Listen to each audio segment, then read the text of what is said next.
Magandang buhay mga kapera padala! Welcome back sa ating channel kung saan ang bawat sentimo ay may kwento at ang bawat kwento ay may dalang asenso. Ako ang inyong host at ngayong araw, isang kakaibang pera padala ang tatalakayin natin. Madalas nating naririnig ang mga kwento ng OFW na nauubusan ng pera o mga manggagawang baon sa utang. Pero ngayong 2026, babasagin natin ang paniniwalang pag maliit ang sahod, walang maiipon. Kasama natin si Maria, isang kasambahay na sa loob ng ilang taon ay tahimik na bumuo ng kanyang munting imperyo. Maria, welcome sa show! Salamat po, host. Kinakabahan man ako, gusto ko lang ibahagi ang kwento ko para malaman ng mga kapwa ko kasambahay na hindi tayo lang, na kaya nating higitan ng inaasahan sa atin. Maria, simulan natin sa simula. Gaano ba kahirap nung una? Kasi alam natin, hindi biro ang trabaho ng isang kasambahay. Totoo po yun, host. Taong 2020 nung lumuwas ako, ang sahod ko noon 5,000 pesos lang. Halos lahat yun padala sa probinsya dahil may sakit si nanay at nag-aaral ang mga kapatid ko. Minsan naiiyak na lang ako pag nakikita ko ang mga kasamahan ko na may bagong cellphone o nakakapag-shopping tuwing day off. Ako, ang pinakaluho ko na ay isang ice cream sa kanto.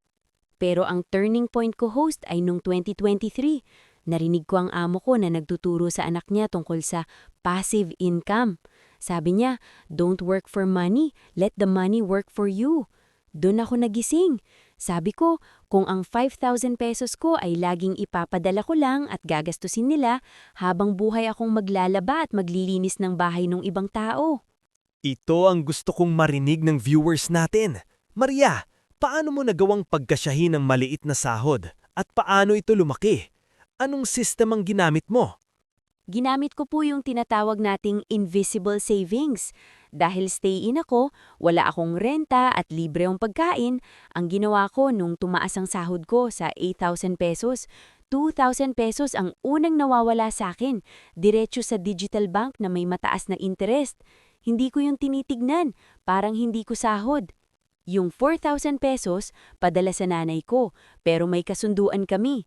Sabi ko, Nay, 2,000 pesos lang ang panggastos. Yung 2,000 pesos ay ibibili natin ng materyales para sa bakanting lote natin. Kahit paunti-unti, 10 hollow blocks ngayong buwan, 5 sako ng simento sa susunod, ang mahalaga may nabubuo. Wait, stop muna tayo dyan. Napaaganda nung sinabi mo, Maria. Mga kapera padala, pakinggan nyo yun. Materials, not just money. Imbis na cash ang hinahayaan mong mahawakan ng pamilya mo na madaling gastusin, ginawa mong asset o gamit sa pagpapatayo ng negosyo. Ito ang diskarte na wala sa textbook pero nasa tamang mindset. Opo, host. At ngayong 2026, tapos na ang 3 pinto na apartment ko sa probinsya. Ang upa doon ay 3,500 pesos kada pinto. Bale may 10,500 pesos akong pumapasok buwan-buwan nang hindi na ako naglalaban ng damit ng iba. Mas malaki pa yun sa sahod ko ngayon. Grabe! Mula sa 8,000 pesos na sahod, ngayon ay may 10,000 plus na passive income. Maria, ano ang mensahe mo sa mga taong nagsasabing, maliit lang ang sahod ko, hindi ko kaya yan? Ang pera po, kahit gaano kaliit, pag may direksyon, lumalago. Huwag kayong mahiya kung kasambayang trabaho nyo. Ang dapat nating ikahiya ay yung kumikita tayo pero wala tayong naitatabi para sa sarili nating kinabukasan. Narinig nyo yan mula kay Maria. Ang kwento ng pera padala ay hindi lang kwento ng paglabas ng pera, kundi kwento ng tamang pagpasok nito sa tamang investment. Kung naging inspirasyon sa inyo si Maria, huwag kalimutang i-like ang video na ito at i-share sa inyong mga kaibigan. Ano ang next investment na gusto nyong pag-aralan?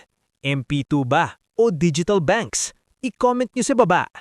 Muli, ito ang Pera Padala Stories dahil ang bawat sentimo may kwento. Magandang buhay mga kapera padala! Alam nyo ba na hindi mo kailangan ng 1,000,000 piso para magsimulang maging milyonaryo? Ang kailangan mo lang ay tamang impormasyon at disiplina. Ngayong araw, ibabahagi natin ang kwento ni Mang Cardo, Isang taong hindi nakapagtapos ng pag-aaral pero tinalo pa ang manager sa laki ng ipon sa Pag-ibig MP2. Mang Cardo, kumusta po? Mabuti naman, host. Maraming salamat sa pag-imbita. Gusto ko lang sabihin sa mga nanonood, kung nagawa ko, siguradong kaya nyo rin. Malungkot na dahan-dahan. Mang Cardo, kwentuhan mo naman kami. Ano ba ang buhay mo bago mo natuklasan ang MP2? Dati akong construction worker, host. Pagkatapos, naging family driver. Ang sahod ko noon, sapat lang pangkain. Tuwing sasapit ang sahod, parang dumaan lang sa palad ko. Pambayad sa kuryente, tubig, at baon ng mga bata. Ang masaklap, nung nagkasakit ang asawa ko, wala akong madukot. Nangutang ako sa 5-6. Doon ko na-realize, kahit gaano ako kasipag, kung wala akong sistema sa pera, habang buhay akong alipin ng utang. Sabi mo, driver ka noon. Paano mo nalaman ang tungkol sa MP2? Isang araw, habang hinihintay ko ang amo ko sa tapat ng Pag-ibig office, may narinig akong dalawang empleyado na nag-uusap. Sabi nung isa, "Pare, ang laki ng dividend ng MP2 ngayon 7%. Hindi ko alam kung ano yung dividend na yon pero narinig ko yung 7%. Tinanong ko sila, "Seryoso po ba yan? Kahit driver lang ako, pwede ako dyan?" 500 pesos a month. Paano yun naging milyon, Mang Cardo? Kasi sa pandinig ng iba, parang imposible. Dito pumasok ang disiplina, host.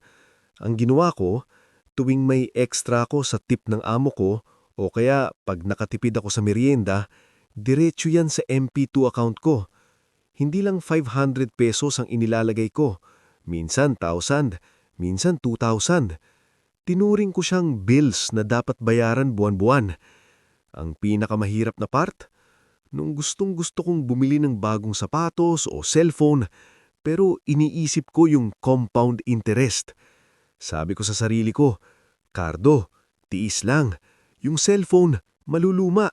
Pero yung investment mo sa MP2, nanganganak yan habang natutulog ka." Ito na ang moment of truth. Matapos ang dalawang 5-year cycles o 10 years ng pag-iipon sa MP2, ano na ang nangyari? Host, nung kinuha ko yung cheque ko sa Pag-ibig, hindi ako makapaniwala. Dahil sa consistency ko at sa dividends na hindi ko kinuha, yung compounded, umabot ng mahigit 1,000,000 ang nakuha ko. Ngayon, may maliit na kaming laundry shop at hindi na ako namamasukan bilang driver. Ang barya-barya ko noon, naging puhunan ko sa ginhawa ngayon. Narinig niyo yan, mga kapera padala? MP2 is the game changer. 1. Capital guaranteed. Hindi mawawala ang pera mo. 2. High dividends. Mas mataas kaysa sa savings account sa bangko. 3. Compounding power. Yung interest ng pera mo, kikita pa ng interest. Kayo ba, may MP2 account na? O iniisip nyo pa rin kung kailan magsisimula? Tandaan, ang pinakamagandang oras para mag-invest ay kahapon, pero ang pangalawang pinakamagandang oras ay ngayon. Salamat, Mang Cardo! Muli, ito ang Pera Padala Stories. I-like ang video na ito kung gusto nyo pang makarinig ng mga kwentong tagumpay sa investment. Hanggang sa muli!